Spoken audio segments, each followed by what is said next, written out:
આજે દિવાળીનો પાવન પર્વ છે ને સૌ કોઈ લોકો દિવાળીની ધામધૂમપૂર્વક ઉજવણી છે તે કરતા હોય છે. વેપારીઓ અને ધંધાર્થીઓ છે કે તેઓ આજે ચોપડા પૂજન છે તે કરતા હોય છે અને આજે ગુજરાતી યર મુજબ આજે વર્ષનો છેલ્લો દિવસ છે તે મનાવવામાં આવતો હોય છે ને એટલા માટે જ આજે દિવાળીના પર્વની દિવસે વેપારીઓ છે તેમને પોતાના જે ચોપડા હોય છે તેમનું પૂજન છે તે કરતા હોય છે ને જે હિસાબ છે તે આજે કરી અને હવે નવા વર્ષથી નવા ચોપડાની શરૂઆત છે તે કરતા હોય છે. આજે ચોપડા પૂજન કરવું કેટલું મહત્વ તમારી દ્રષ્ટિએ?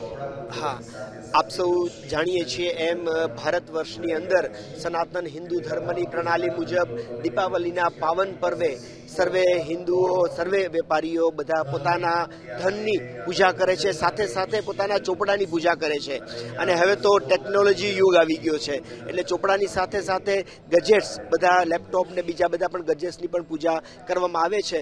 અને એવી પ્રણાલી છે ને એવું બિલીવ અમે કરીએ છીએ કે આ દિવસે દીપાવલીના પર્વે આ રીતે વૈદિક પૂજનથી આપણી પણ શુદ્ધિ થાય છે, સાથે સાથે આપણે જે બિઝનેસ કરીએ છીએ એની પણ શુદ્ધિ થાય છે અને શુદ્ધ લક્ષ્મીજીનો અખંડ વાસ એ આપણી પાસે આપણી સાથે રહેતો હોય છે.